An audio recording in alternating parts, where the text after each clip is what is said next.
Good evening, everybody, and welcome to Carving It Up Live right here on Facebook Live, YouTube, and on Twitter. My name is Bryson Carver. We got a good one for y'all tonight. We got a really good one. The NBA trade deadline happened today at 3 Eastern, noon Pacific time, and we had a big one, a blockbuster trade, probably the first one we've had in years. James Harden to the Philadelphia 76ers, Ben Simmons, Seth Curry, Andre Drummond to the Brooklyn Nets. I'll break all that down in just a second. I've also got two very great guests that come on the show that I've had on before. First off, Ryan Flowers, Clutch Sports Talk. He's going to be joining the show to talk about this trade. His Lakers losing to the G League Portland Trailblazers. I don't know what's going on with them guys, but gonna discuss that with him, as well as his thoughts on Super Bowl 56 coming up, and now just 72 hours and 29 minutes. So we're getting close to kick off on Super Bowl Sunday, as well as John Rivera, Fan Perspective Podcast. Had him on recently. Actually, he had me on his live stream on Instagram on Sunday. Gonna have him on the show to talk all things NBA trade deadline as well as the Super Bowl. But first, I mean, there's really only one way to start the show. There's one way to start, and that is the NBA trade deadline. We had some trades go down the last few days. You had you had Eric Bledsoe, getting traded to Portland in the CJ McCollum deal. CJ McCollum's going to New Orleans, and I saw Kristaps Porzingis got traded out of Dallas to the Wizards. I think it's a good trade for the Mavericks, by the way, because I think Porzingis was never a good fit with Luka Doncic. I said that about a year ago. But in general, the trade between the Nets and the 76ers. In a vacuum, if you're asking me who I think won the trade, it's clearly Philadelphia. Now, they gave up depth. Okay, Seth Curry was really good for them in the playoffs last year. Only thing with him is he's a liability defensively. He's not very big, not terribly quick, doesn't move around, as good as any guard in the league defensively. So I don't think that's going to kill them in the long run. Andre Drummond, getting rid of him was actually huge for Philadelphia because, first of all, I don't think he and Embiid really like each other. They haven't liked each other for years. So when Philadelphia signed him last offseason, I was like, boy, that's an interesting signing. So he gets traded to Brooklyn, and I'll get into their situation in just a second. And they also gave up Ben Simmons, which for Philadelphia, that's the best thing that could have happened to them all season. Whether they got James Harden or they got anybody not named Russell Westbrook, pretty much. And you get rid of Ben Simmons, that's a win for the Philadelphia 76ers. He's been a headache for them going back to last year's playoffs. It's only gotten worse, and finally, that ship has sailed. That problem is solved. He's out of there. Now, for Harden and Embiid, I think the fit, give it about 10 days, maybe 2 weeks. I think the fit will be seamless. I really think they work together. You say, well, James Harden's had a down year, right? Obviously, the officials, the NBA changing the rules on foul calls and stuff like that, it's clearly affected his game. We've watched, but let's not act like James Harden's been a bum. He's averaging 22 points, 8 rebounds, 10 assists. Okay, he's having a heck of a year. I mean, he's not by James Harden MVP standards like he was in around 2018 and 2019, but the guy's played some decent basketball. Okay, so he's absolutely a plus for the 76ers. And so for Philadelphia, what Joel Embiid is finally getting, and this is the number one reason it never worked with Simmons, Harden can space the floor. He's not going to clog up the paint. Today's NBA game is all about spacing. The best teams in the NBA, what can they do? They can space the floor. They can go small. Milwaukee, Golden State, Phoenix, even Chicago from time to time can go small. Miami, like the best teams, Memphis, they can go small. They can, space the floor. Because the reality of the NBA today, you got to be able to shoot. Okay, if you can't shoot, you're not going to win any championships. Forget about it. And so for the 76ers, Harden and Embiid, I think it works perfectly. And I also got to give a big shout out to Daryl Morey, the general manager of the 76ers, who was in Houston for a long time. Obviously, when he left Houston to go to Philadelphia, he wrote this big piece. I think it was like for the Houston Chronicle or somebody. It was some sort of outlet in Houston. And, thanking the Rockets, thanking the fans, everybody. And he spent a long portion of that article praising James Harden, saying like, you helped make me into a great general manager. You provided the most success I've ever had in my basketball life, along those lines. And so now he reunites with James Harden. I don't think that's the biggest deal for Daryl Morey. What I think is a big deal is that he's saying, and what the 76ers front office, and I think Doc Rivers, I'm sure, was a part of this as well, they're saying, you know what? Joel Embiid's having the best season of his career. Not only is he having the best season of his career, averaging 29 and 11, leading the NBA in scoring, Vegas has him favored to win the MVP right now. And I don't necessarily disagree. He'd be my MVP. Absolutely. I think for once right now, I think the NBA media is kind of getting it right because we want to talk about value. Embiid's pretty darn valuable. I mean, if he's not there, it's what? Tobias Harris, Tyrese Maxey, and I mean, it's Danny Green. I mean, it's a pretty thin bag in Philadelphia. Like there's not much to work off of in regards to competing for a championship. So they're saying we know Embiid alone is not going to get us there. Okay, we've seen that in the last few years, and that was even when Ben Simmons was playing good basketball. We still couldn't get there. And so you plug James Harden in, get guard that can space the floor, works perfectly with Joel Embiid. And so, again, he gets the scoring and distributing guard. Now, Harden's a liability defensively, so that's going to be something that Doc Rivers and the 76ers are going to have to kind of adjust to. But you can figure that out on the fly. Like, James, I think at one point in his career, averaged like, he was like in the top 10 in steals one year. He didn't do that because he's a good defensive player. He did that because he played team defense, right? Maybe he jumped a few passes. Maybe he was in the right place at the right time. You can do that. So if Philadelphia can kind of incorporate that into their defensive scheme, I think they could still be a very good defensive team. And so, again, I think for the 76ers, this was the right trade to make. I said on Monday, I thought this was going to happen. I thought that this was the most likely scenario, that the 76ers go out, get James Harden, get the Ben Simmons problem off their hands, and they're saying, look, Embiid's having a phenomenal year. He's the front runner for the most valuable player award. We can't just waste this. Got to give him some help. Got to get him a legit all-star teammate that can score and distribute. That's exactly what James Harden does. That's what he's always done his whole career, score and distribute. Now, big picture, looking forward towards the playoffs.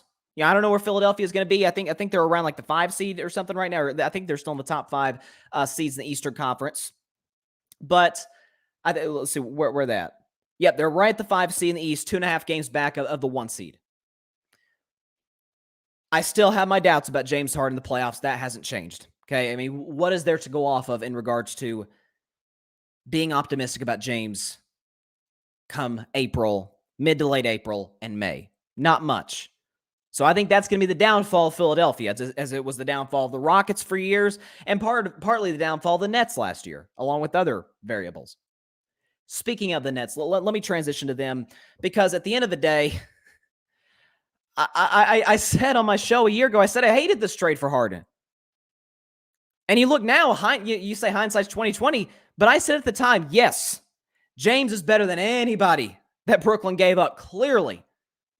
But do you see what Karis LeVert has been doing in Indiana, and now what he's going to do in Cleveland, now that he was traded there earlier this week?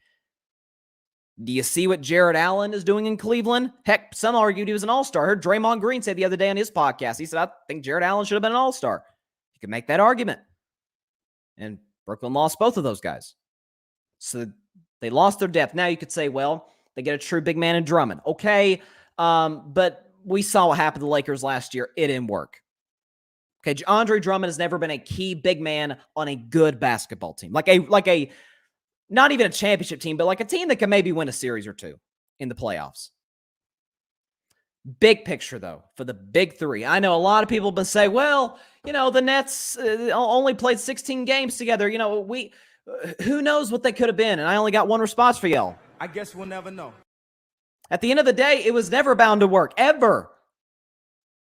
Because he got Kyrie Irving, who struggles to stay healthy. Yes, he's got the greatest handles of any player that I've ever seen, ever. He's phenomenal.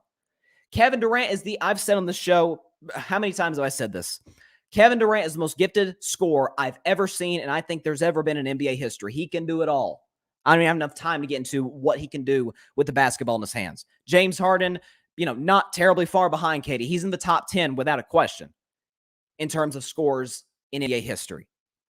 And we know he can do distributing the basketball. But Kyrie struggles to stay healthy. Heck, he skips games. Now he can't even play home games because of, the fact that he won't get vaccinated. You got Kevin Durant, who now can't stay healthy. He's kind of become somewhat injury prone. Like he won't be back until after the All-Star break. And you had James Harden, who even he was starting to have some injury problems. And we know what he is in the playoffs. And so you gave up those assets to put together a big three. And it was never bound to work. Ever. So what this trade does, I'm sorry, Nets fans, however many of you there are, this makes it official. Brooklyn's out of championship contention. First of all, they've lost 9 straight games. Okay, I don't think an NBA champion has ever lost 9 straight games at any point in the regular season, which that's not like a shocking stat or anything. If you lose 9 straight games, you're doing something very wrong. They're bad defensively. Okay, now you say Ben Simmons is going to shore that up, but you know what he's going to take away? Spacing for Kevin Durant and for Kyrie Irving on road games. You also, the fact that Ben Simmons, and we'll see. We haven't seen him play basketball since June of last year, so we'll see where he's at mentally. But he can't shoot the three. Maybe he comes back and he's got some semblance of a three-point shot. Like even if you look at Milwaukee, even Giannis will make, on a good night, maybe he'll make a couple. He's not terrified to shoot. And look, Giannis isn't going to shoot, 5 threes a game unless he's like really hot. But Ben Simmons was so bad. Multiple playoff games. Doc Rivers was taking him out of games and replacing him with Tyrese Maxey. And I like Tyrese Maxey. I think he's a nice player, but he's not as talented as Ben Simmons. But that's what the 76ers were dealing with. That's what the Nets are going to have to deal with. As my man Grady Edwards has pointed out to me numerous times, he pointed out to me in the playoffs last year. I've given him credit for this quote, and I'll say it again on this show. Ben Simmons is the Jay Cutler of the NBA. Immensely talented. He could care less, at least from what we've seen. So if he's in a better spot mentally, great. He'll play better basketball. But I don't even think the fit works. Because what can Ben Simmons do off the ball? Nothing. He's an offensive liability at the end of the day. So, but again, I said about KD. He had low maintenance Steph and low maintenance Clay. And he chose high maintenance Kyrie and pretty high maintenance James Harden, who's playing now on his 3rd team in 2 years. There's a reason that all of this has been happening. So Brooklyn, out of championship contention. I'm sorry. You're bad defensively. Simmons alone is not going to fix that. And he hurts you offensively. By the way, Kyrie's only going to play half your games. And Kevin Durant, he's unbelievable. He's one of the 2 or 3 best players on earth. But is he going to be there health-wise? You don't know. So for Philadelphia, great trade. Love it for them. I think Harden's going to, choke in the playoffs again, but it gives them a better chance to win a championship today. For Brooklyn, it's over. Like it's over. When Ben Simmons is going to be your 2nd best player for home games in the playoffs against Milwaukee and Miami and even Chicago, I respect. That's a problem. And it's a big one. My man John Rivera, who's going to be on the show, by the way, later today, he says Brooklyn got better. If you want to say depth-wise, okay, because you obviously had Seth. You had guys like Andre Drummond, and you say Simmons. Depth-wise, sure, maybe you can make that argument. And by the way, I believe Paul Millsap was also in that trade to go with James Harden, so you get rid of some old legs. But again, fit matters. Milwaukee, not even close to as talented as Brooklyn. Not even. You got Giannis, who's unbelievable, Chris Middleton, who's an all-star, and Drew Holiday, who's a great defensive player. But in terms of scoring, I don't think any of those 3 guys are in the same, category as the former Nets big 3 in terms of scoring. Fit matters. And I'm going to get to the Lakers with my next guest, who's about to be joining the show right now. He is the host of Clutch Sports Talk. He is my man. He is about to join the show.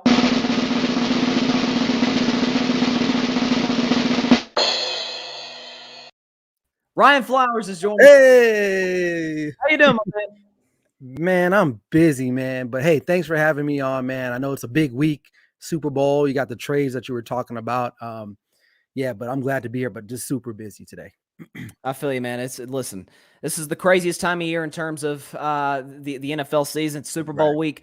We got a lot to get into there in regards to the Bengals and the Rams. But let me ask you your opinion on the Embiid. I'm sorry, on the Harden to the Sixers trade. What's kind of your thoughts on it in terms of Brooklyn's side of things, and do you think Harden fits with Embiid in Philadelphia?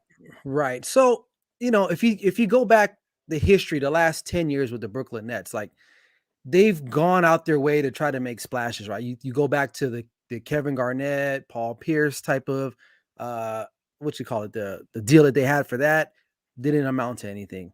A couple years later, you get Durant, you get Kyrie, you get James Harden. I mean, and correct me if I'm wrong, they only played 16 games together. Yep, 16 That- games. That's crazy. Like, and they were good, 13-3, if I'm not mistaken, but they just couldn't keep them on the court together. And honestly, I don't even care, to be honest with you. I think NBA basketball for me is kind of it's in a weird transitional stage for me right now because the Lakers aren't that great right now. It's up for grabs right now, which is a good thing. I would say that's a good thing for viewership. But in regards to the Nets, did they get better? I don't know. I don't know if they did. I mean, you got a guy on defense who can play really good defense if he wants to be in Brooklyn. I mean, if that's what he wants to do. But you're losing some offensive power with James Harden. And like you said before, Kyrie is only playing away games. Now, I don't know what that's going to change here because I know out here in Nevada and in California, they just changed their COVID mandates on a lot of things. So we're not required to wear masks anymore, et cetera, et cetera. I don't know if that's going to trickle down to other states, but maybe if that comes into play, now maybe Kyrie can come and play, home and away games. I don't know. And like you said, KD has been hurt a lot the last part of his career here. So he's still a great player, but he needs help still. So Ben Simmons, is he going to be enough? Probably not, because he doesn't do anything offensively other than inside perimeter type stuff. And a lot of it is more like junk. And then defensively, he'll give you whatever he has there. And then as far as Harden fits with 76ers with Embiid, I think that's a great fit. Pick and roll. He can shoot it. Like I said, you get those two working together to have a nice 2-man game. That's a nice roster. Now, they lose Seth Curry, who I like actually, but he's just become a trade piece. That's what Seth Curry is all about now.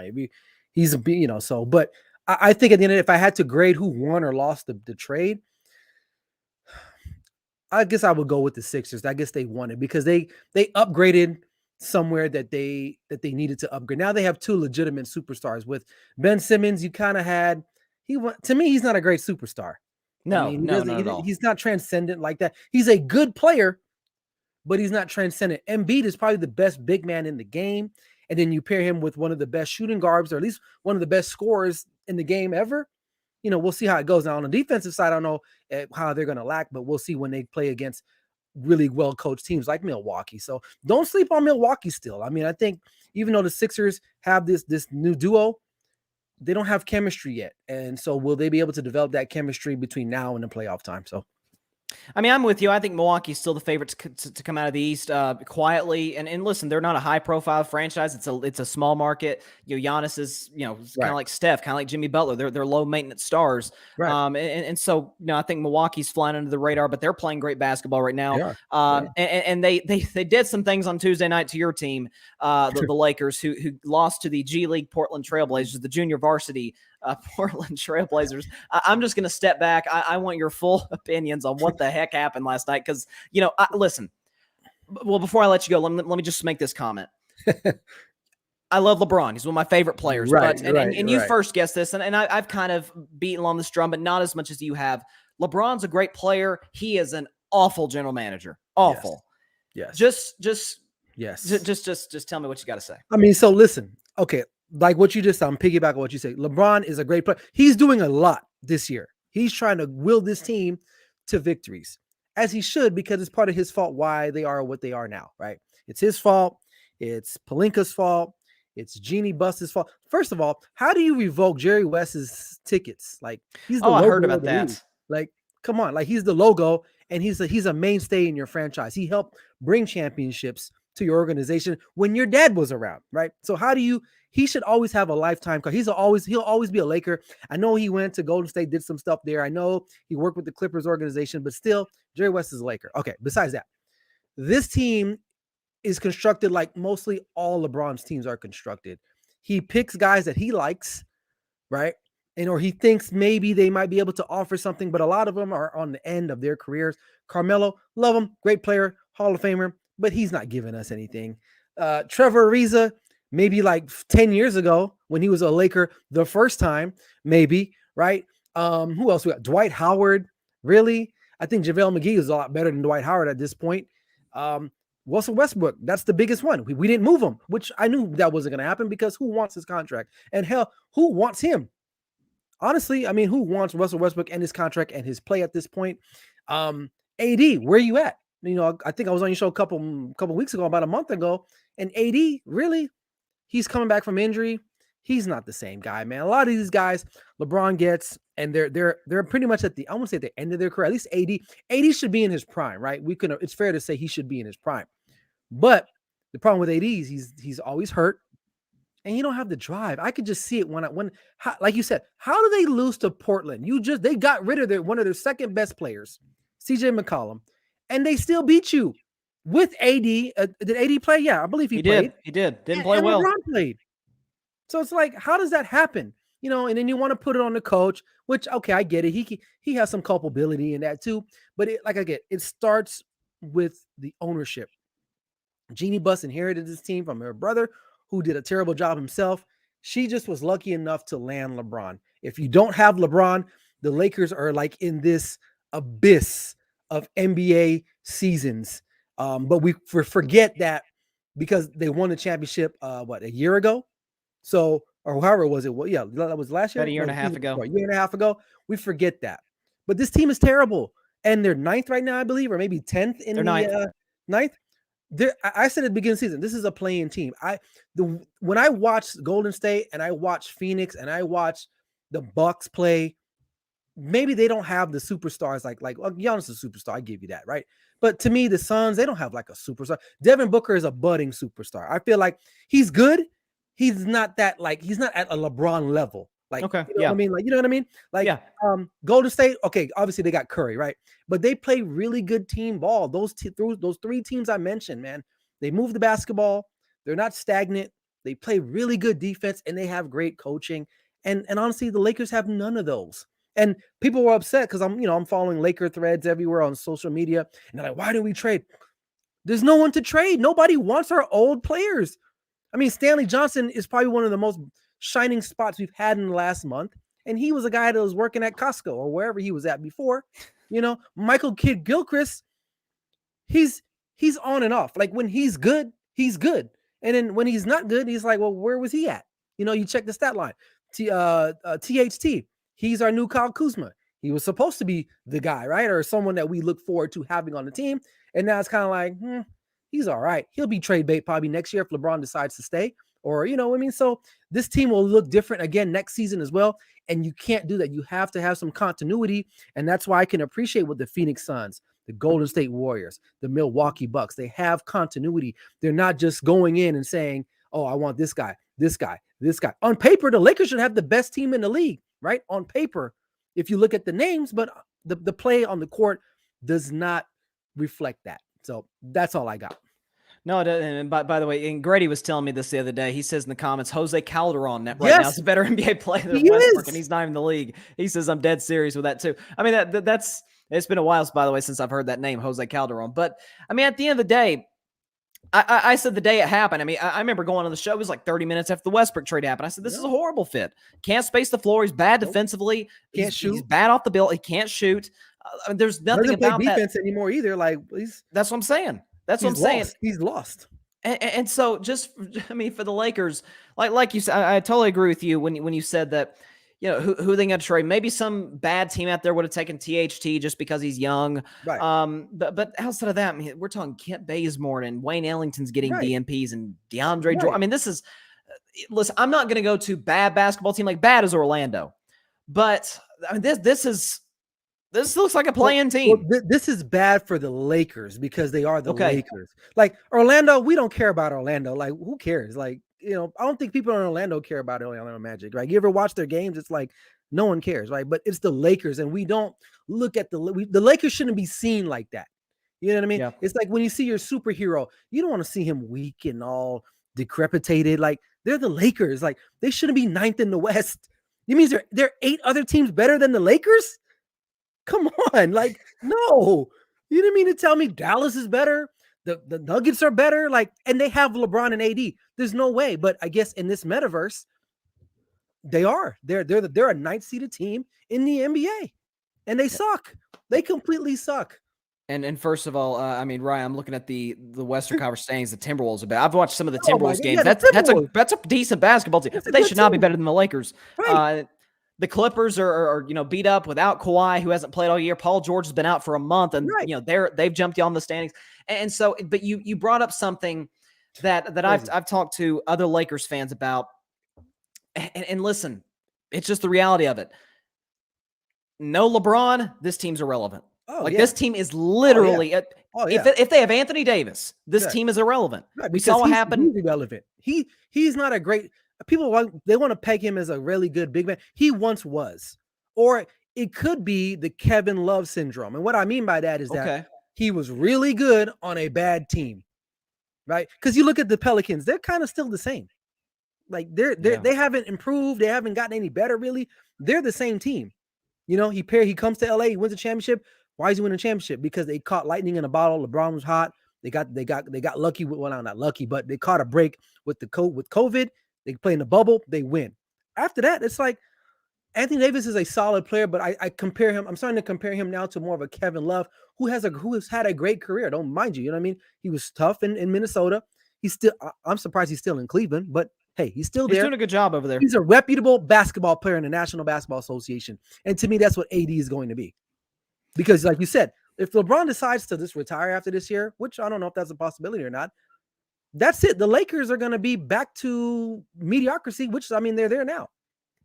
Well, I mean, when you look at the roster, say, I mean, I don't think LeBron's going to retire because he's talked about wanting to play with Bronny once he comes into the league. So I think that's definitely on his radar. But let's just say if LeBron leaves to go to, Dallas to play with, that team gets obviously better. Luke, well, duh. I mean, you got LeBron, Luka. That's it's a great team. And then say he goes to join Bronny. But if you have a Lakers team with no LeBron, listen, this team did not attract free agents because it's LA. I'm just going to be real with you. They did not attract free agents because it's LA. Even Kobe's last 4 years, they weren't attracting anybody. Because they saw the ownership after Dr. Buss passed away. And it's nothing against Jeannie. I don't think she's a James Dolan or something. But she's not a great owner. She has nothing. She knows nothing about what's going on in that organization. And Rob Pelinka got hooked up, right? Pelinka's just as bad, in my opinion. You want to talk about nepotism? That's nepotism right there. And Rob Pelinka, God rest his soul, Kobe Bryant's, former agent, he put him in line for that, and he's lucky that he got LeBron with the help of Magic Johnson. Because if LeBron doesn't go to LA, again, he probably don't even have this job today. And he should be on the hot seat. He should be on the hot seat because Jeannie Buss isn't going anywhere. That's a family ran team. So she's there to stay, right? So if anyone's going to go, it's going to be Rob and it's going to be Frank Vogel because you're not going to get rid of LeBron and you're not going to get rid of AD. And then my last point to go to Vogel, I don't think he's the perfect coach. I've always questioned his rotations, but I feel like people are putting too much blame on him because, look, at the end of the day, you see some of the end of these games, he's like, okay, I have to take Russ out. We are a much better basketball team that you couldn't tell last night, but it just in general, we take him off the floor. It's a disaster, man. I don't know what's going on. A few comments before we move on to the Super Bowl. Grady says, AD has looked good lately. The issue with the Lakers is they keep changing the parts around them too much. A lot goes unsaid for keeping a similar rotation throughout the years. Let's see what's this next comment say. Hold on. He says they literally dumped the whole team after they won the championship. And he's talked about the Clippers with no Paul George and Kawhi are above them. He says, I disagree with the lightning in the bottle thing because here's the thing, man. They had a top 2 seed for last season before LeBron and AD went down. I think the issue is LeBron and AD are just injury prone. That's part of it. Far in the last, yes, and that's part of the issue is age. That's part of the issue, yeah. The young players, AD, he's always gotten hurt going back to his rookie year. And what I mean, Grady, and thanks for those comments. What I mean by lightning in a bottle is that they kind of got a perfect storm. Like, yeah, they were a higher seed going into the bubble that year, but the Clippers were playing really good. They were tough, man. And what if they play that season out like we would have, right? And AD gets hurt, LeBron goes down. They had like 3 months off. Those are 3 months that AD doesn't have a chance to get hurt. Because I'm pretty sure AD would have got hurt. Like, there's 3 things in this lifetime that I know every day almost. The sun rises, the sun sets, and eventually Anthony Davis will be wearing street clothes on your team at some point. Those are always going to happen, right? And death and taxes. So add on those 2 other things. So to me, that's what I mean by they caught lightning in a bottle, because, look, they didn't have to play in any disruptive arenas. It was a quiet bubble. You got matched up with a Miami Heat team, really, that they made the finals, but it was like, really, was that like a great, is that a finals team that you're like, wow, like that's a good finals team right there, that we like, they were playing good too, and they caught lightning in a bottle, right? So there was a lot of things going on in that COVID year, and the Lakers benefited from that. I mean, I'll admit that as a Laker fan, as a lifetime Laker fan, we got lucky, because after that finals, I was kind of like, we kind of got lucky, because what if we ran into the Clippers in the Western Conference Finals? I gotta be honest, I think the Clippers would have found a way to screw it up. That's what that's what they've always done. I mean, maybe if AD gets hurt, maybe you run to Denver and lose to them. I see your point there. But yeah, I think I looked at the Clippers then, and I looked at the matchups. And basketball at the end of the day revolves around matchups. And we didn't really have an answer for Kawhi. We didn't, other than, maybe LeBron trying to stick in, but LeBron can't guard PG and Kawhi at the same time in the perimeter. That's not going to happen, right? So I look, and you're right, maybe the Clippers would have blew that, because that's what the Clippers do. But I'm just looking at it from a matchup standpoint. The Clippers should have won that series against Denver, but they didn't. They screwed it up. So, but, and then, we go, okay, and I don't stress for time, but listen, who did they play first round? Houston Rockets, right? Was it Rockets? Lakers played Portland. Yeah. Portland. Okay, come on. Really? Was Portland really going to beat the Lakers? No. Okay. You get the Rockets with Westbrook and Harden. Okay, come on. Let's go. All right. And then we get lucky and we get Denver, who they looked really good. Jamal Murray was sensational in that Bubbles playoffs. What are they doing now? So look, to win a championship, it does require some skill, and you got to be able to articulate whatever you learned on the field. But it does require some luck too, man, on who you play and injuries. So that's what I mean by they caught lightning in a bottle. I'm with you. I mean, at the end of the day, it's a poorly constructed roster. It's an old roster that, those guys aren't going to buy into defense. So maybe we shouldn't be all that surprised that they're sitting there at the 9th seed, but it's kind of a disaster. Right, because they got to be somewhere dead and close to the bottom of defensive efficiency. I think they're around average, but still, that's I mean, they were number 1 the last 2 years in a row. So, and how is that when you have Anthony Davis, he's a defensive player of the year?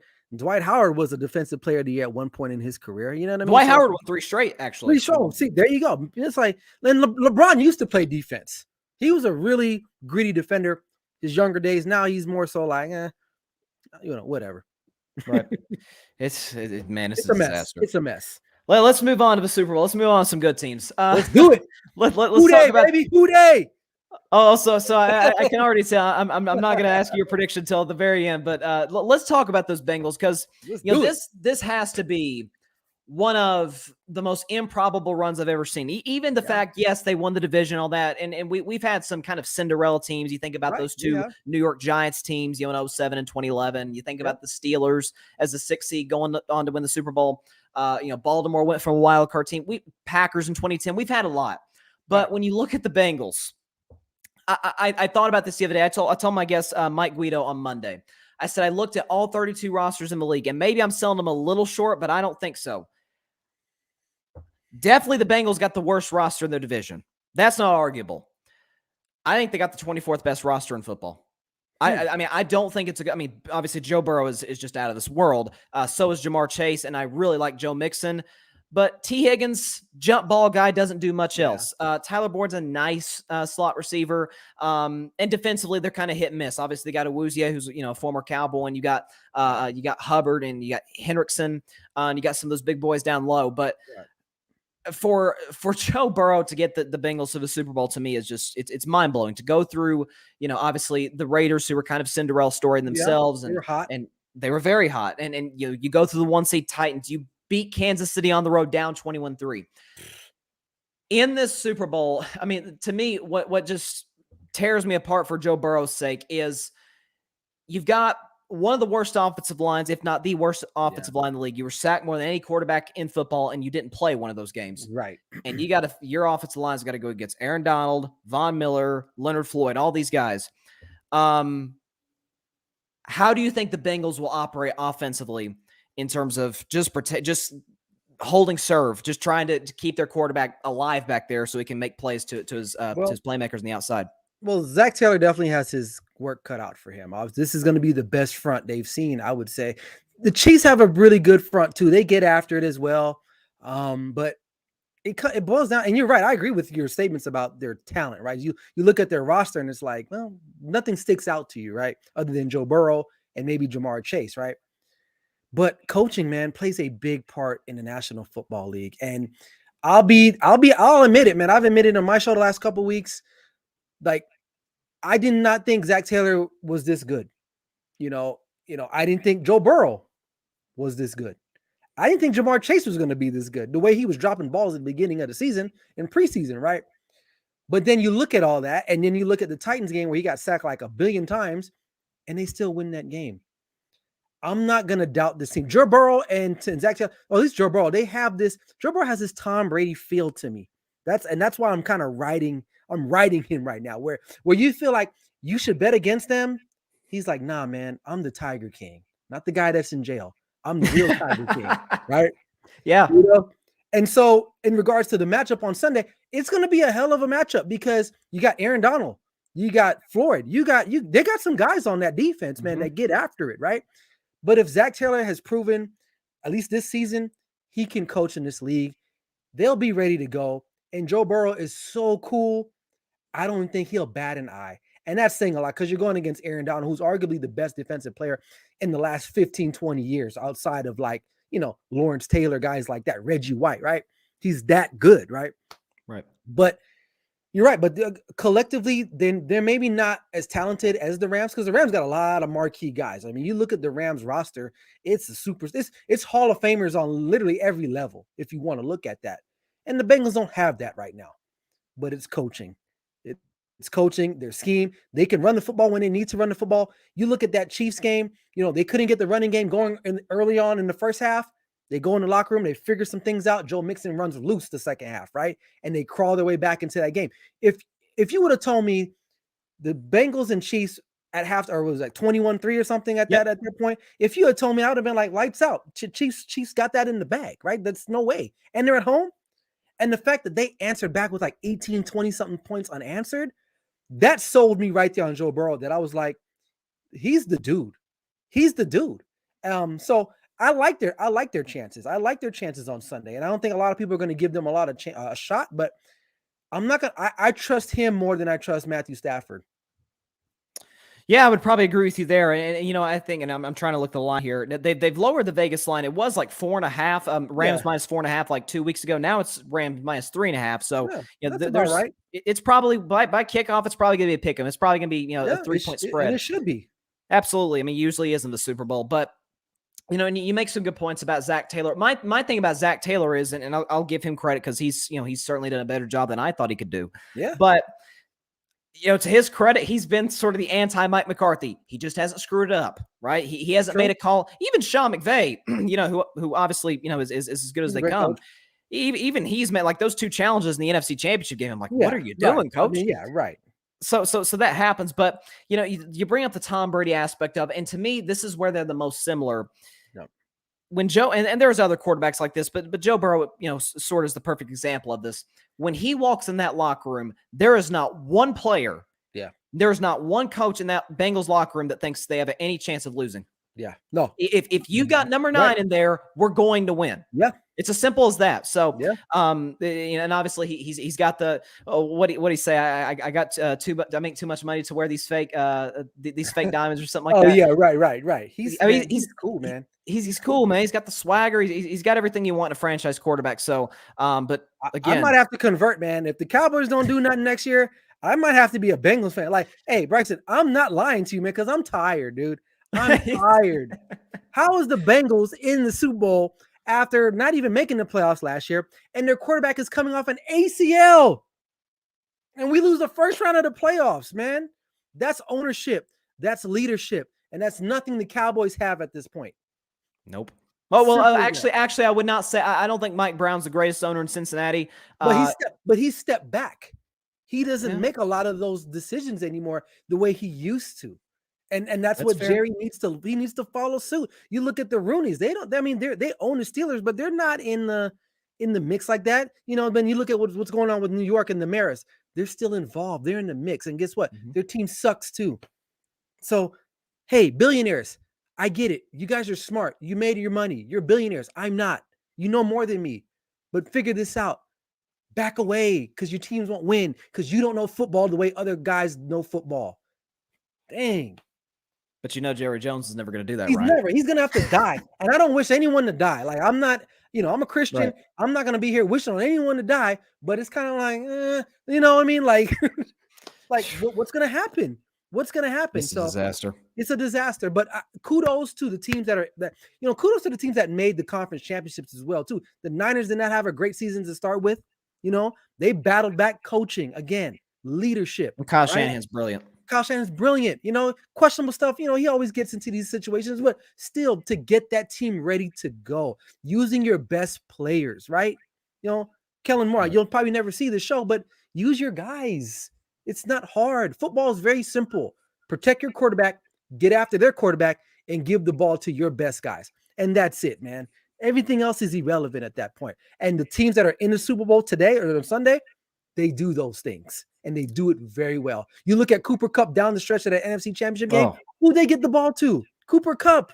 They're not going to Higbee or some other jabroni out there outside of OBJ. They're getting it to Cooper Kupp. Right. Jamar Chase in the Bengals. What's happening in overtime? Who they getting the ball to? Number one. It's really not that hard. And it just kills me. But like I said, I want to congratulate those teams because they're doing it right. They're doing it right. And obviously the Cowboys need to take note, but they probably won't.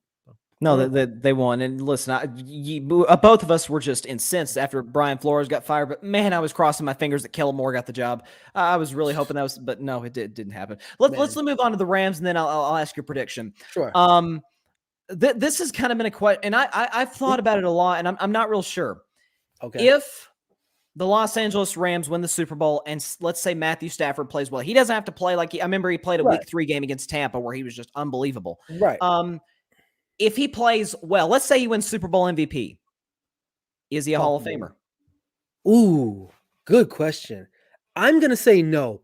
And the only reason why, because there are a lot of other great quarterbacks that are still waiting to get into the Hall of Fame at some point. If he does get in there, it would almost be like a Kurt Warner type of route, you know, because when Kurt Warner made it, I was kind of like, is he a Hall of Famer? Really? Like, he only won one Super Bowl. I know he made 2 of them, lost 2, but he benefited on being part of one of the greatest offenses in the National Football League.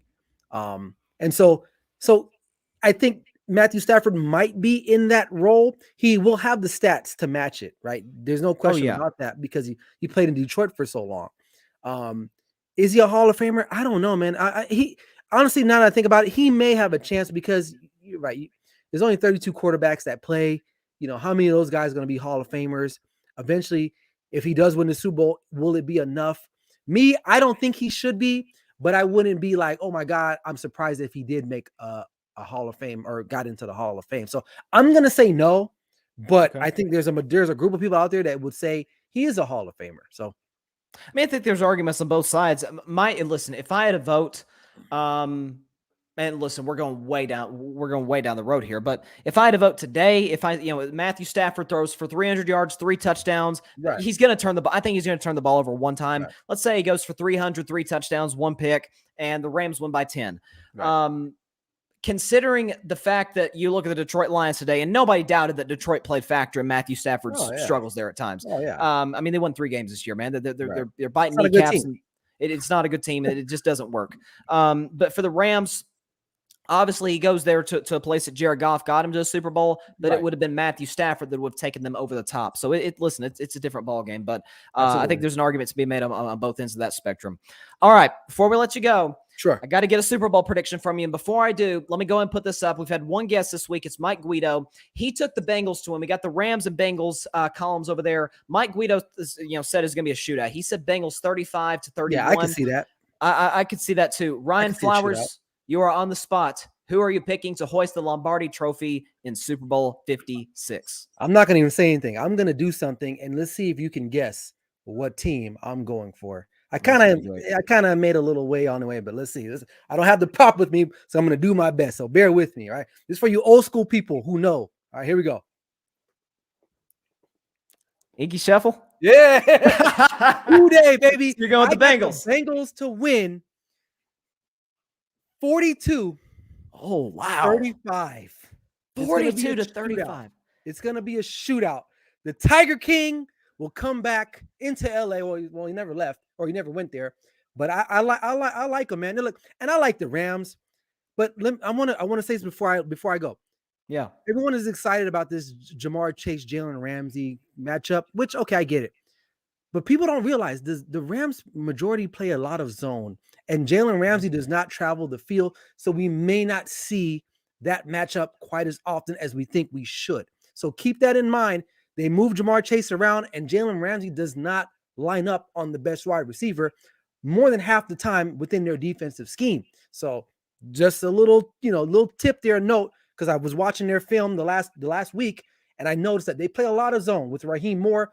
Does he switch up this week? Does he play more man because he knows he's got the guys up front? We'll see. But I like the Bengals, man, and I might be wrong, but listen, I love them, man. This is my second team.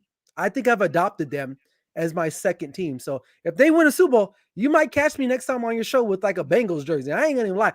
And dude, I thought I would never say that because I am a diehard Cowboys fan. Like, I will fight somebody for the Cowboys. I named my kid after the Dallas Cowboys. I love this team. I love the star, what it represents or what it used to represent. But them Bengals, man, and Joe Burrow, he won me over, man. So I'm riding with them 42-35. 42-35. So we got 35-31 Mike Guido, 42-35 Bengals. Right.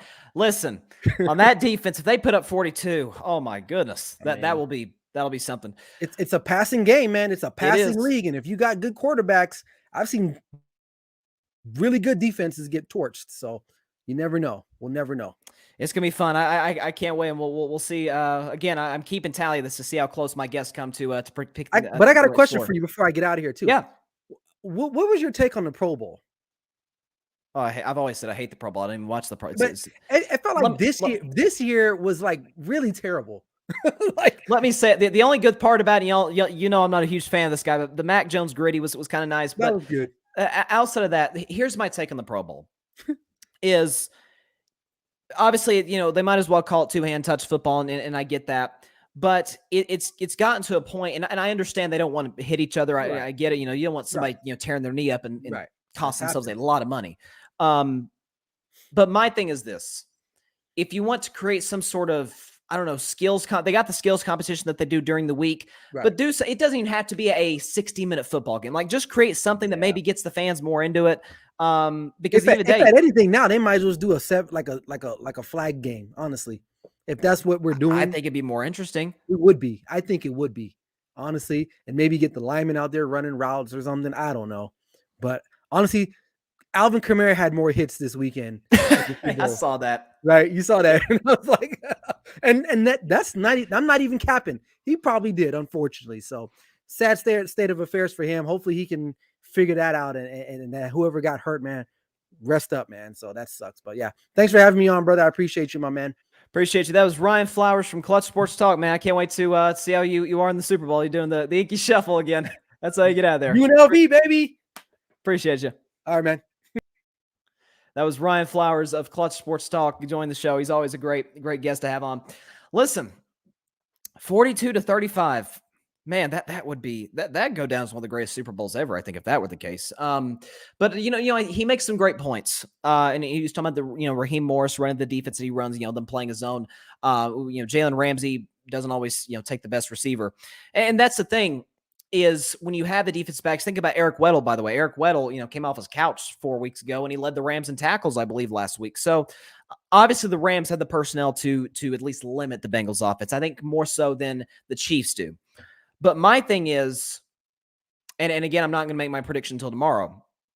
But my thing is, if you have a Rams team, if you have a Bengals team that 3 weeks ago played the Tennessee Titans, right? And Joe Burrow was sacked in NFL playoff record 9 times, which is crazy. The fact they won that game.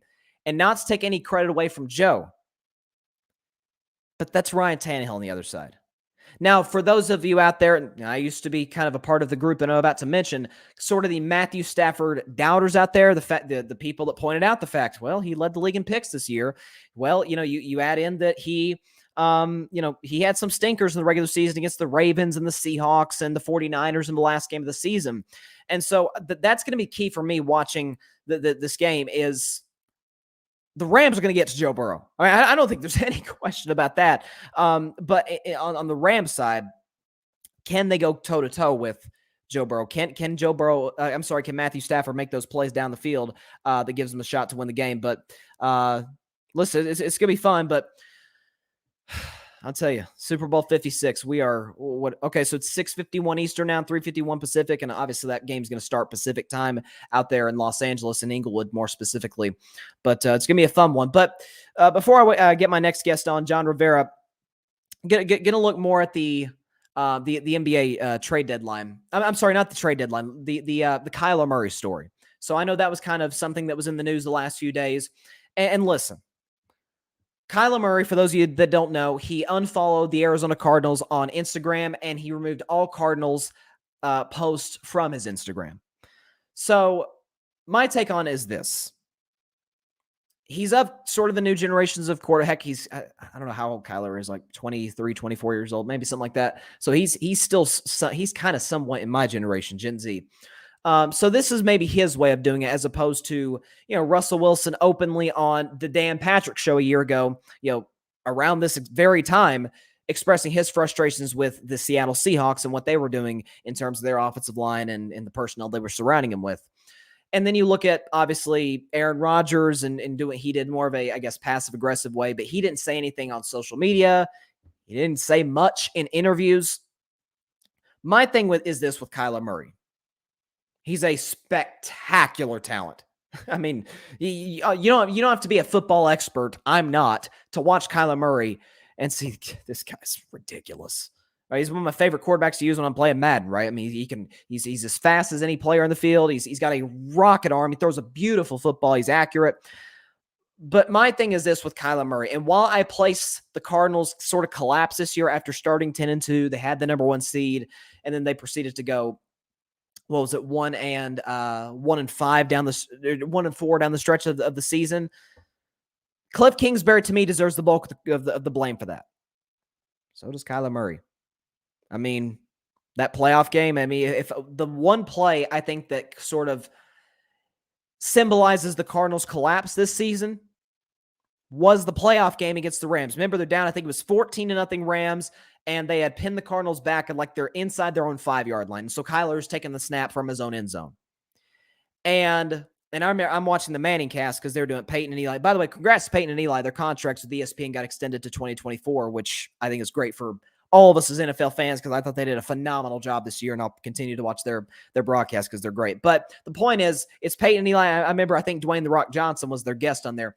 And Peyton, after the play, he said, okay, if you're Kyler Murray, you got to take the sack for the safety there. Because what happened was Kyler's wrapped up. He's going to get sacked, and he just, I've just hit the back of the shelf there. My bad. But he just flings it up in the air, and it gets intercepted for a touchdown.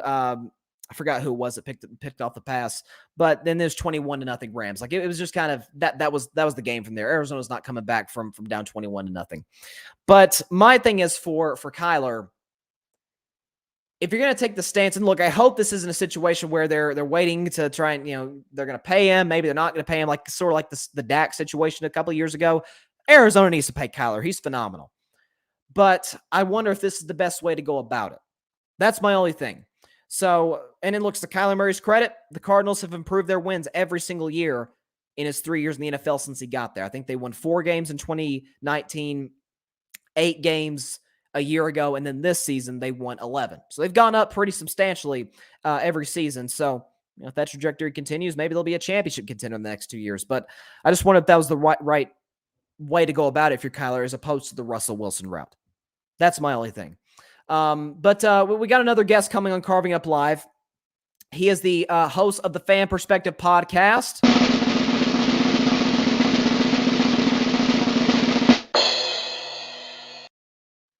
It is John Rivera on Carving It Up Live. First of all, John, this little inside joke. Can you hear me? Yeah, I hear you. Okay, so because I appreciate you. You pretty much saved my show on Monday by texting me that you couldn't hear and that the audience couldn't hear me on live. Yeah. That could have been really bad. So I appreciate you texting me there. No problem, brother. But listen, pretty big deal happened at the trade deadline today. There's no question about that. James Harden to the Philadelphia 76ers. Then you obviously got Simmons, Andre Drummond, and Seth Curry traded to the Nets. What's kind of your take on the trade? Do you think James fits with Embiid in Philadelphia? How do you think that dynamic's going to work? Yeah, no, I think it fits. It's a good, guard, big man sort of thing. I mean, that's what the Sixers have been missing for a player to take over, instead of dropping it down to Embiid. He can definitely just take over the game. Embiid could just sit back and average 20 rebounds, from James Harden's misses, you know what I mean? And I know they gave up Curry and Simmons and Andre, but I think, like I said, I think both teams won in this trade, to be honest, you know what I mean? I think when I first saw the first 2 first-round picks, I was a little skeptical, but you got to think, those are in, late 20s, mid-20s, you don't know of any player, really, has an impact in the 20s, you know what I mean? So I think they had to do it now as far as the Nets-wise because, they probably would have got a little less in the summer because it was going to happen regardless. He was out of there regardless. He opted in with Philly, so we'll see, what he goes from there because you never know with James Harden. But he did opt into for next year, so he did. At least Philly, he got another year in Philly, see how that goes, and then he can, choose his future after that. But like I said, I hear y'all guys talking. I think with Brooklyn, I think is good. You know what I mean? I think it's a good pickup with the lack of Ben Simmons shooting. You got Curry to do that. You know what I mean? You got Curry to add to the lineup.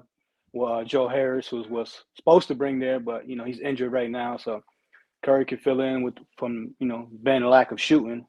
And like I said, Drummond, that's an upgrade. I know I think he averaged 15 minutes with Philly, but he would come in there and almost average 10 rebounds a game in 15 minutes. So he's dominant on that. They're not going to ask him to score as much. You just, like I said, rebound the rock. So I think with that, I think it's we got to see what Ben Simmons changed in this game. Like I said, he could definitely be he's an all-star player. Just mentally, we'll see where he's at because he's in New York now too as well. I mean, it's Brooklyn. It's a little less than across the street from Madison Square Garden, but it's still going to be there. But he got other distractions there with Kyrie, so I think they'll embrace him, man, in Brooklyn. And like I said, I think both teams won. To be honest, man, I'm not gonna even lie to you. I think both teams won. To be honest. So you think it's 50-50? You commented earlier in the show. You said you think Brooklyn got better. Are you talking about in terms of, I don't know, depth? Because you could say they got better defensively because the addition of Drummond. Obviously, Ben Simmons, we all know, is a Defensive Player of the Year candidate. But you do, obviously, got the whole vaccine thing with Kyrie, so he can't play home games. Now Ben Simmons is your second best player. So, maybe you can make that case if it's road games, but if Kevin Durant is having, a 45-point, virtuoso, and he needs a little, he needs a sidekick to come along with him, that guy's gone now in James Harden. So that's kind of my take on it. What's your thoughts on that? I think, like I said, I think on that aspect, I think by the playoffs, I think a lot of these mandates, even in New York over here, they uplifting some of the mask mandates, and so I think it'll be more lenient by the playoffs. Just how things are trending. So I think Kyrie will be able to play more games, but at the same time, like I was saying with Embiid, Kyrie and James was just kind of sometimes looking at each other. Kyrie will go over there and dribble the ball 1,000 times. Between the legs. He got the best pie handle in the game in general. You know what I mean? Without question, probably in history, his handle is just crazy. I agree. And, James will just sit back. So they'll take times to, go back and forth. So I think the lack of that, and then with KD in there coming back, I think that it works out perfect because Ben doesn't demand the ball, and I think he'll play more of the point forward. So I think he'll go down low a little bit more.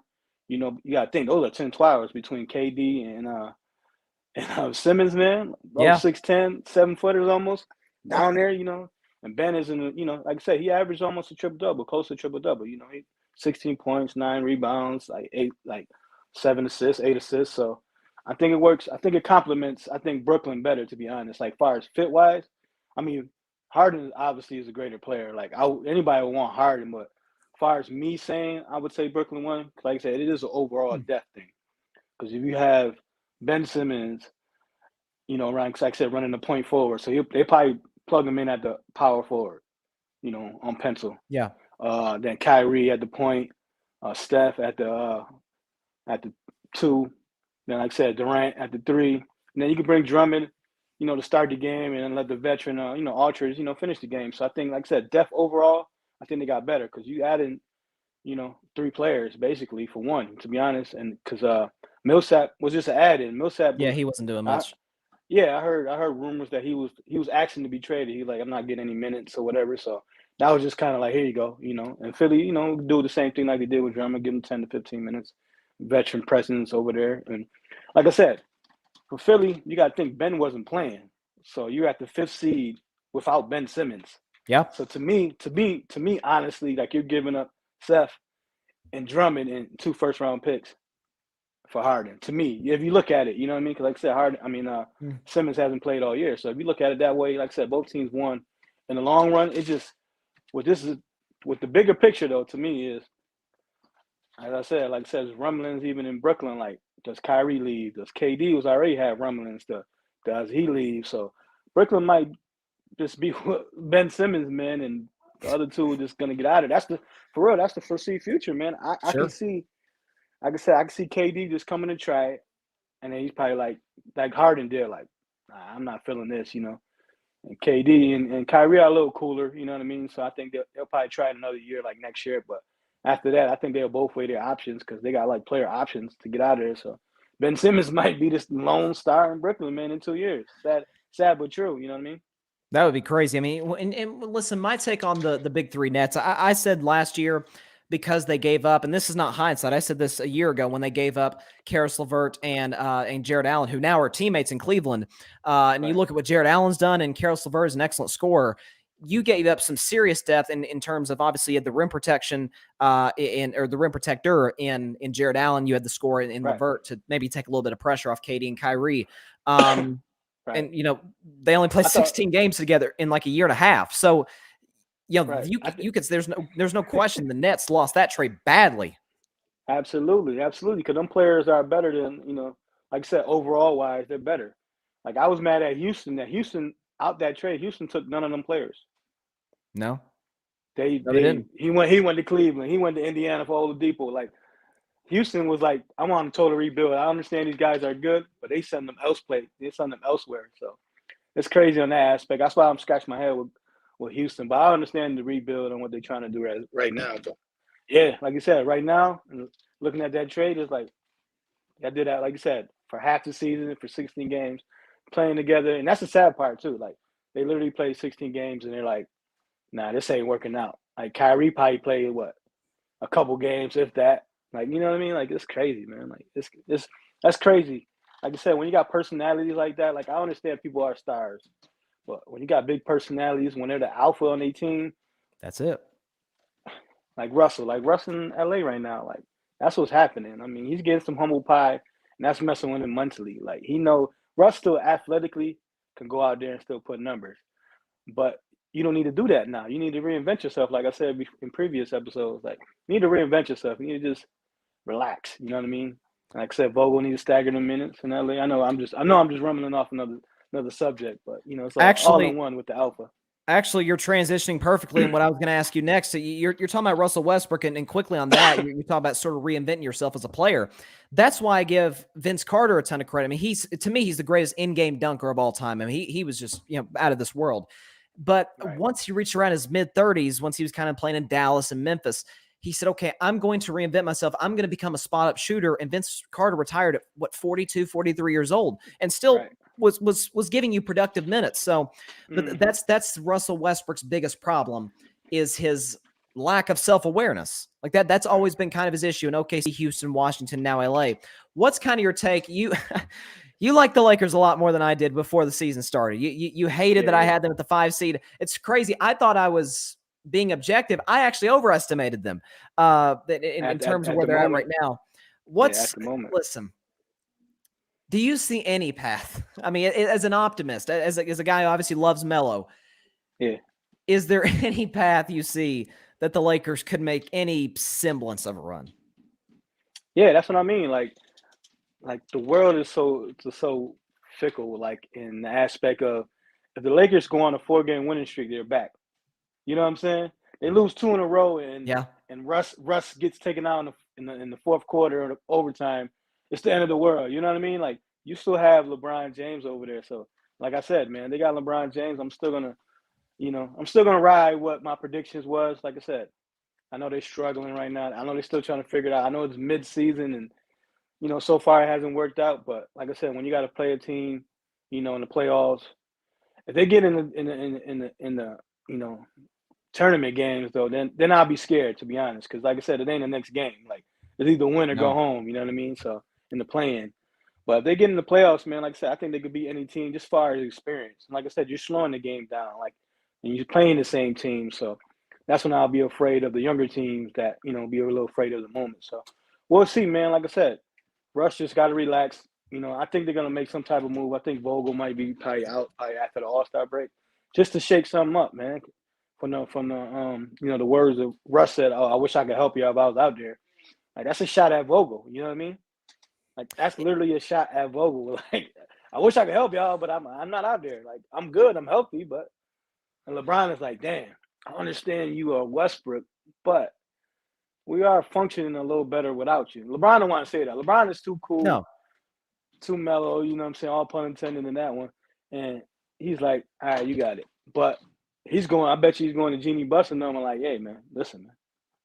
Try to do something. Like I'm pretty sure they try to do millions of trades today, but ain't nobody was like what they had to take. I know they were offering what's that, Tucker? I know there's offering Taylor Horton Tucker, THT. They're trying to get Cam Reddish and they were trying to do too many moves. Too many moves, man. It just this is what I would do if I was Frank Vogel. Like I said, shorten your rotation, man. Like you can't have 12 players in the game. But the only issue I have with that is these are older legs we're talking about, so they're going to need a little bit longer of a rest. And that was my biggest concern for them was age. They were coming into the season the oldest roster in NBA history. So if you had some, outside of THT and even Anthony Davis is not even 30 yet. If you had more younger legs on that roster, maybe that could work. But I just don't know if you have the bodies to be able to do that. If you look at it that aspect, I do agree on that aspect. But like I said, you can shorten it. Like I said, you got some guys that I barely know in there. Like Reeves, I understand he has some, he come in there and do a little thing every 4 games and he looks good. But like I said, you got to stagger Westbrook, man. You got to, like I said, don't start him, but still play him big minutes. And that's what I'll say. Let the starters, everybody get, bang each other for 3 or 4 minutes and then have a fresh rush come in there and finish the quarter out, score 8 in the quarter, just a little spark for him. And, like you said, giving people a little time off, let Davis, rest a little bit, LeBron rest a little bit. Even LeBron, regardless, still going to lead the league, being a top 10 in minutes, even in his 19th year. He wants to play. That's how I can respect about him. He's going to play. He's like, if I'm healthy, if I'm, 70%, 80%, I want to play out there, and I'll tell you when I need to rest, you know what I mean? And Anthony Davis, like you said, man, he's just very talented, but he just can't stay on the court, man. He averaged probably 20 games, missed a year, you know what I mean? And that might be, on a low. Generous, honest, yeah. But it's just crazy. But like I said, man, I'm not gonna back off my, my predictions and stuff like that. I'm gonna ride with the Lakers, and then in the offseason, and when the playoffs come and all that, we'll see, man. We'll definitely see. Okay, hey, listen, I respect the fact that you're sticking to it. Only thing is, it's going to be tough. Now, we're at midseason, so it certainly isn't impossible for them to avoid the play-in. But as it stands right now, Denver's at the 6th seed, so they're just out of it. Lakers are 5 games back of them. So that's the only thing. So it's going to be an uphill climb for sure. And by the way, Denver's getting Jamal Murray back. Right. Minnesota's playing good basketball, but we'll see what they do from there. Yeah, I got one little question. I was gonna post it or whatever. Sure. For Philly, right? Do you think I personally think they would have, but when they had Jimmy Butler on that team with Ben Simmons, Harris, and Embiid, you think by now they would have won the championship? If they kept the team together? Mm-hmm. Well, obviously Jimmy Butler went to the finals the very next year with Miami. And I think he had nothing against Miami. It was a good supporting cast. I think he would have had a better supporting cast in Philly. I think the door certainly would have been more open for them to win the following year. I'll say yes. I think they could have beaten the Lakers in 2020, even as well as the Lakers were playing at that time. They wouldn't have faced any team as good as that Philadelphia team, especially, you brought up chemistry too with the Nets earlier. That factors in. But I think some of it is obviously, Jimmy Butler, the only young players he really likes are the guys that are kind of like him, right? They're gym rats. They're getting the work in. Whereas Simmons didn't necessarily do that. And for a time, my man Andrew Wiggins wasn't always doing that, and Karl Anthony Towns. But I think his leadership has made them better players in the long run. Absolutely. But yeah, I mean that's a fair question that I think you ought to have you guys discussed that on the fan perspective? Not yet. I've been thinking about just putting a post and talking about it. Like I said, because I personally, like I said, there was a Kawhi Leonard, lucky 3-pointer, man, for really winning it that year. I would have thought, you know what I mean? And like you said, the bubble year, I think last year, like they would have beat the Suns. I think they would have beat Milwaukee. You know what I mean? Like they would have had a chance, but like you said, Jimmy, like them gym rats, them hard people, and you see what happened to Ben Simmons now. So it might not work, but at least for the 2 or 3 years or whatever, you know what I mean? That'd have been good. They'll definitely in my eyes would have won a championship. That's a crazy lineup, man. Oh, That's a crazy lineup, bro. When they did that trade, man, I was like, wow. Like that was the best, like almost lineup just about almost all the time, other than Golden State. Obviously, you had KD to that team and some of them Heat teams, but yeah, man, that was crazy. But I think they would have won the championship. Like I said, that's just a question I wanted. I've been thinking for weeks, man. I'm like, imagine if Jimmy would have been in Philly, man. Still in Philly. Like he liked in Miami. But Philly was like they paid Harris, and they was questioning it, and he was the like, Harris thing was a weird fit. They was like y'all gonna question me. He was like, all right, well, I love Miami. They already courted me. Like y'all ain't saying nothing, and that's why he kind of went to Miami. Because if they would have courted him a little more in Philly and stuff like that, he'd definitely stayed. Like I said, they gave the bag to Harris, and that's when they signed Curry. I said we need to have more shooters, and you see what had happened now. Like half the team out there, so. I'll tell you, it all trickles back, 4 years down the road. By the way, about the Nets, I was thinking about this too, a second ago. Think about the Brooklyn Nets that you had, obviously the Paul Pierce and Kevin Garnett experiment, and that only won one playoff series, and we thought that was a disappointment. This team only won one playoff series. So you want to talk about really having a failed experiment? This is like this might be all time. No, it is. Like you said, 16 games playing together. They didn't even make it to the All-Star break. It's crazy. Also, man, you know what surprised me today, man? It was Boston kind of settling a little bit. Yeah, they basically gave away, Schroeder. That's kind of like we were kind of waving a white flag on that aspect. They was talking about cap wise, but if you trying to make a little playoff run, then he was averaging 14 points a game. Like I don't know what that was about. So we'll see, man. And he was playing, and they were playing good basketball as of late. They were, kind of getting on a little bit of a tear. But we'll see where they go. I thought there was a chance that, Jaylen Brown could have been dealt because, as great a scorer as he is, and obviously Tatum is the franchise guy. I'm not sure if that group fits together. I think Tatum needs more of a guard, a star guard to go. They tried that with Kemba Walker. It didn't really work. And obviously with Kyrie before that, but we'll see where Boston goes. They're in a weird position. Right. That's why I said you trade for Brogdon and Sabonis, Yeah, that's right. Went somewhere else or whatever. Yeah, but we'll see though. Like I said, I think Boston. Like I said, I think Brown will eventually get traded, especially if you can get a caliber player. Like I think Jaylen Brown and some draft picks and maybe another player or two for like Dame. I think Portland would definitely listen to that. You know what I mean? Definitely listen to that. So I think they waiting out. I think that's what they personally waiting out for that is to see if they can offer that for Dame. Because that's Dame, man. I feel sorry for him over there. But remember, I told you, we just had this conversation, man. I told you they talked to him and was like, listen, this is what we're going to do. You know, we're going to trade CJ. So they trade CJ. They got like You called it. they got like $70 million in cap space and $21 million trade exception. So they can make some moves. But like I said, if they don't make none, then they're going to choose he can choose his destination. So yeah. And yeah, we did talk about that on Sunday. And, you know, I think if Dame ultimately decides that, hey, look, I love Portland. This is, you know, this is my city, but I just can't envision myself holding the Larry O'Brien trophy here. Right. I think the Blazers, you know, they're a well-run organization. They have been for a long time. They're going to respect his wishes. And they're going to say, okay, you know, let's see where we can get you, you know, Right. get you to go. That's what I'm saying. Right. Yeah. That's what I'm saying. That's why I said they had a conversation, like, at least see who we can get and who you can bring or who you want to try to bring. And then if that doesn't work out, we sit at the table and you get traded where you want to. You know? Absolutely. Well, let's transition now to the Super Bowl, because man, listen, it's headlines galore. You had the same reaction Ryan did. It's exciting.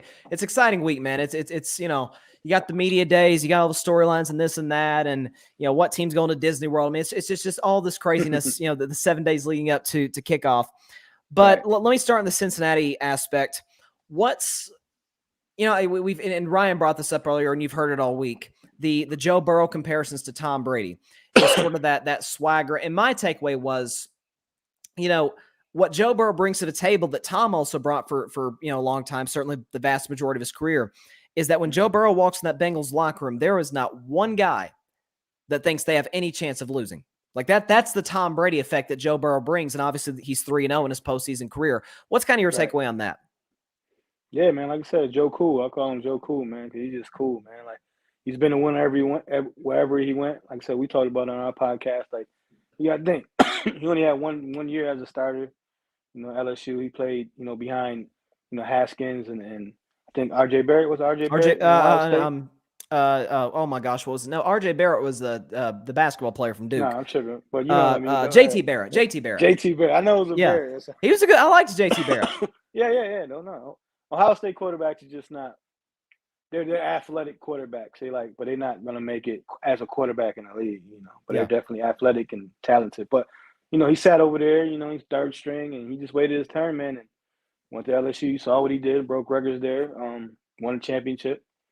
But like I said, he came, got hurt. Before he got hurt, he was injured. You know, he was doing his thing. And then this year, like you said, and like y'all said, he 3-0 in the playoffs. You know, just about every game he had to come from behind or play close ones, or he had to make a key play, even if the, you know, numbers wasn't that great. You know, he had to make key plays and stay poised, you know, to keep his team in the game. And like you said, once you control the locker room, man, and once the teams believe in you, that's what you want, man. You know what I mean? That's all. Everything is a team sport, man. You can be the third or fourth, you know, best player on your team, but if you got that heart that all the teammates know that you give it all, and they believe in you, and you're gonna give it all, they're gonna ride with you. And like you said, Joe, as the quarterback, you gotta think he's the leader of men. You know what I mean? He's out there. Yep. And so yeah, I definitely, like I said, Joe Cool, man. He's looking promising, man. He's definitely looking promising, and the future is looking promising for Cincinnati because they 5 years ahead of schedule, to be honest, bro. You know what I mean? So definitely salute to Joe Burrow in Cincinnati for sure. Came out of nowhere. I mean, came out of nowhere in terms of winning their division when, you know, everybody, I'm sure you predicted them just like I did to finish last. I had Cleveland, Baltimore, Pitt, and Cincinnati. And there you go. It's kind of reversed. Cleveland, exactly. Cincinnati reversed. There you go. That's where we need to go. We need to go off your reverse predictions, and then maybe we can give you like half credit. Right. At least got in order in the other way. But, you know, on the Rams aspect, and I asked Ryan this question, I want your thoughts on it because it's an interesting one. And I hear both sides of this argument. Let's say the Rams win the Super Bowl by 10 points. Let's say they win 31-21. Matthew Stafford throws for 327 yards, 3 touchdowns, and let's say he throws that 1 interception because he led the league in picks. Given all of that, given obviously the numbers he put up in Detroit and winning a championship with the Rams, which he has a chance to do in 72 hours, is he a Hall of Famer if he does that? If he wins a championship, yeah, I would say so. Okay. I think that'll stamp it. Like I said, he's Mr. 5,000. Like he always been putting up yards. You got to think in Detroit. I know he had Calvin Johnson for them years, but it was just him to Calvin Johnson. To That's be honest. it. And you still got to make the throws because even when he got hurt, like, them guys wasn't, as great as him. So I think that solidifies his Hall of Fame right there, making in the Canton right there with the Super Bowl trophy for sure. I think so. He got to have a good game, obviously, but you got to think because y'all guys said Kurt Warner is in the Hall of Fame, right? Yeah, he is. Come on, man. I would take Stafford career over Kurt Warner. I understand Kurt came at the end, an injury to Green got him in the game. If it wasn't for that, Trent Green might be a Hall of Fame quarterback. You know what I mean? So, and Kurt Warner had 5 good years maybe with the Rams. He just had the Ram years, and that's it. He went to Arizona. The Cardinal years. A little lightning in the bottle, and he went to Giants, but that's Doug Flutie. You know what I mean? Them years are like Doug Flutie, lightning in the bottle. You know what I mean? So, if he wins one, he's definitely in there. Like I said, because he got all the numbers. You know what I mean? Definitely got all the numbers. So I would, if he wins, I'll have him as a Hall of Famer for sure. Talent-wise, he's far better than Kurt Warner. I don't think there's any question. I mean, I think he's just talented. I remember Aaron Rodgers talked about that this offseason. He said he's the number one quarterback that I like to watch warm up. Like he can make those. He's got a rocket for an arm. He's been fairly accurate throughout his career. And look, we forget he was the number one quarterback coming out of high school. He was the first overall pick coming out of Georgia back in 2009. Mm-hmm. It's just he had the misfortunes of going to one of the worst run franchises in sports. I mean, that's kind of what the Lions do, and the Lions were the Lions this year. They won 3 games, and Matt Stafford's in the Super Bowl. But I'll tell you, it's pretty cool, though. It seems like all these Detroit Lions fans, and certainly Matthew Stafford fans, you see these Lions fans wearing their Stafford jerseys cheering on the Rams. Like, it's at the end of the day, they realize that they're like, we're a bad franchise, and this guy took us as far as anybody could take us, and hopefully he can come out with the jewelry at the end. Exactly, yeah. Like I said, he made him irrelevant for all them years. Like you said, if you ain't had Stafford, like you said, you like golf this year. Like, you win 3-4 games, you know what I mean? And when he got injured, like they won 3 or 4 games. So he definitely, like I said, everybody rooting for. I know Burrow and Cincinnati got the underdog thing, but definitely a lot of people are definitely rooting for the Rams just because of Stafford. You know what I mean? For sure. Yeah. Yeah, I mean, I think this is a unique Super Bowl because it doesn't feel like there's that team that comes in, or even that quarterback or that player that comes in like, I hope he doesn't win. Like I can't stand to see him up on the podium holding Lombardi. It's kind of maybe Odell like last year or something, but since everything happened to him, now people are rooting for him. You know what I mean? Oh, I'm thrilled. I'd be thrilled for Odell if he won it, considering what happened in Cleveland. That's what I'm saying, right? Okay, so you're on the spot now. We got 2 predictions in. You got your drum roll. Let me go get my drum roll. Let me pull up the predictions. 2 guests throughout this week: Mike Guido, Ryan Flowers.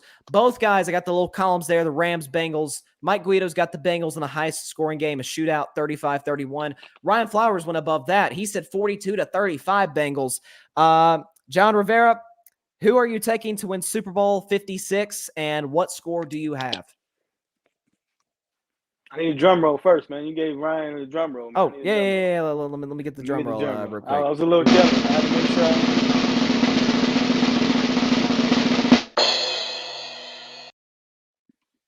There we go. You hear me? I got you. Okay, yeah. All right, so first of all, that beef for them guys starting from bandwagon for them. I hear Ryan already jumping ship from the Dallas Cowboys. You see how that is. Yeah. You see how y'all Cowboys are, man. Some of y'all Cowboys fans are real figgy, man, for real.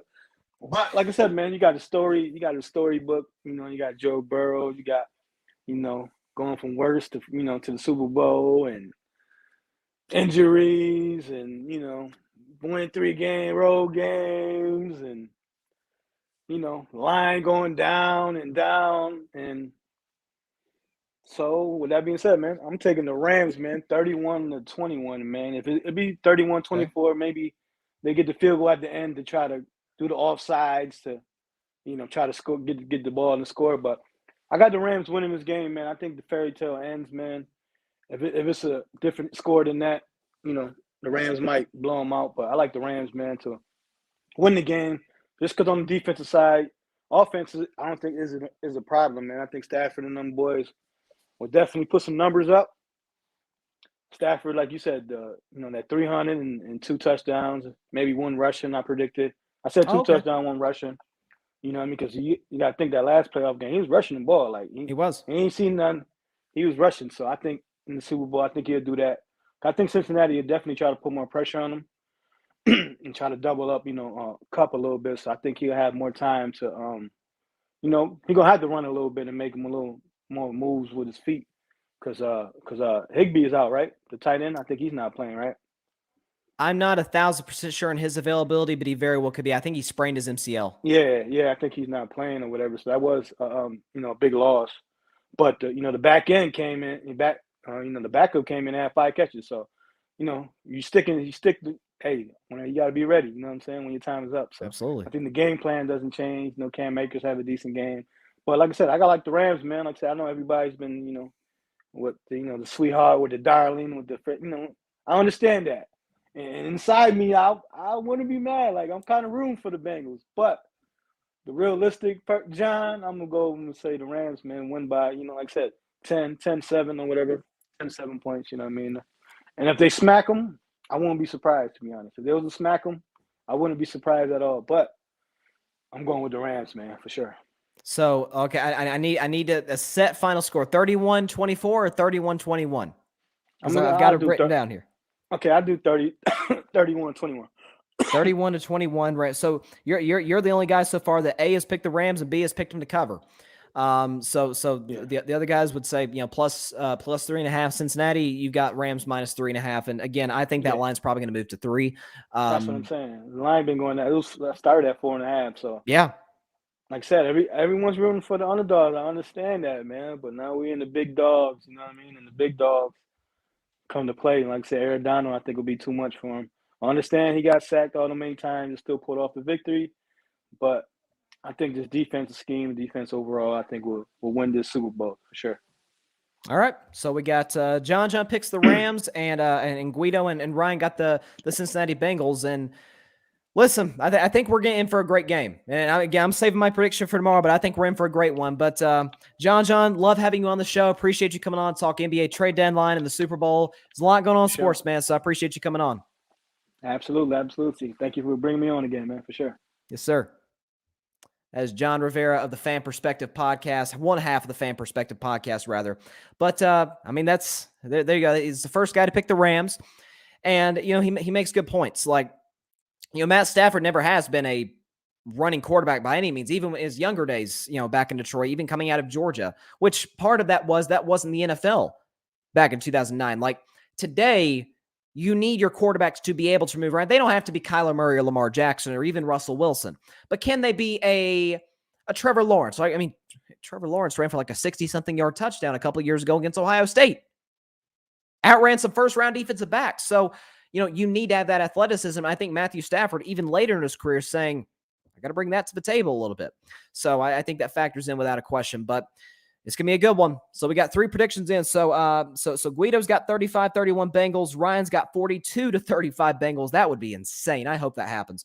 And John says 31-21 Rams. So he's the only guy so far that has them covering the spread.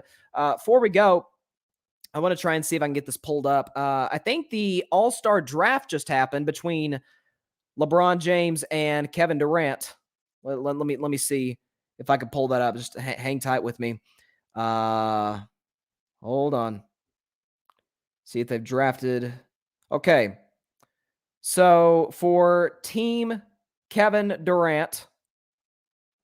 Okay, so let's start with team Durant. And again, Kevin Durant is not going to play because of the injury, the MCL tear. So Jason Tatum's going to start in his place. So here's his roster. He's got Joel Embiid, John Morant, Jason Tatum, my man Andrew Wiggins, and Trae Young in his starting lineup. So Young and Morant, Trae Young, John Morant as his 2 guards. And at the wings, he's got Tatum and Wiggins. And, of course, the big man, Joel Embiid, is starting at center. And then his bench, LaMelo Ball, Devin Booker, Rudy Gobert. He took Draymond Green, who's obviously not going to play either. He's hurt. Zach LaVine, Chris Middleton, DeJounte Murray, and Karl Anthony Towns. I think it's really cool that Kat and Wiggins are all-star teammates. So that's a tough squad, man. And Team LeBron, he's got Giannis, the chef himself, Wardell Stephen Curry II, DeMar DeRozan, and Nikola Jokic. On his bench, he's got Jimmy Butler, Luka Doncic, Darius Garland, James Harden, the new 76er, Donovan Mitchell, Chris Paul, and Fred VanVleet. Wow. Golly, does Vegas have a line on this game yet? I know they're quick to get those out after these, these finalizations happen. No, they don't have a Vegas line. And again, it's kind of like the Super Bowl. I darn sure wouldn't bet the Super Bowl, and I really wouldn't bet the All-Star game. But there you go. There's your rosters. Team LeBron, Team Durant, and that's what it is. But honestly, you know what?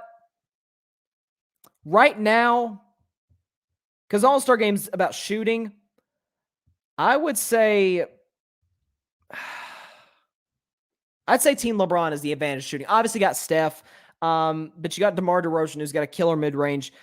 Luka can knock down the three. Jokic can knock down the three. Darius Garland, Harden, Mitchell, CP3 can knock down the three, although the mid-range is kind of his shot. And Fred VanVleet, we know, is an excellent three-point shooter. I think he might be in the three-point contest, if I'm not mistaken. So, listen, All-Star Weekend, man. It's going to be fun. Lots going on in sports. You got the Super Bowl in 3 days. Got the NBA trade deadline today. Broke that down in my opening take. And then with Ryan and with John, I appreciate both of those great guys coming on the show as always. They've always been huge supporters of the show and great buddies of mine. And so appreciate Ryan Flowers, John Rivera, Clutch Sports Talk, Fan Perspective podcast, respectively. Go and check them both out. They put out some great content. So with that is all the time we have for tonight's show. I appreciate everybody stopping by. Be sure to catch Carving Up Live tomorrow, as always, at 6 p.m. Eastern, 3 p.m. Pacific time on Facebook Live, YouTube, and Twitter. I'll make my Super Bowl prediction tomorrow between the Rams and the Bengals. If you've been listening to the Carving It Up podcast, we appreciate that as well. You've been listening on Spotify, iHeartRadio, Google Podcast, Anchor, as well as wherever you listen to your podcast. By the way, if you're on YouTube, hit that big red subscribe button up there where that hand is holding the subscribe button, okay? Hit that big subscribe button and be sure to like, comment, share. Helps the channel grow exponentially. So until tomorrow, appreciate everybody stopping by. Have a great evening. Continue to stay safe out there. God bless you all. Peace out. I'm done. Let's go to the Super Bowl. Thanks so much for watching the show on YouTube. Be sure to click that big red subscribe button and go check out the other clips and full shows of Carving It Up Live. Have a blessed day.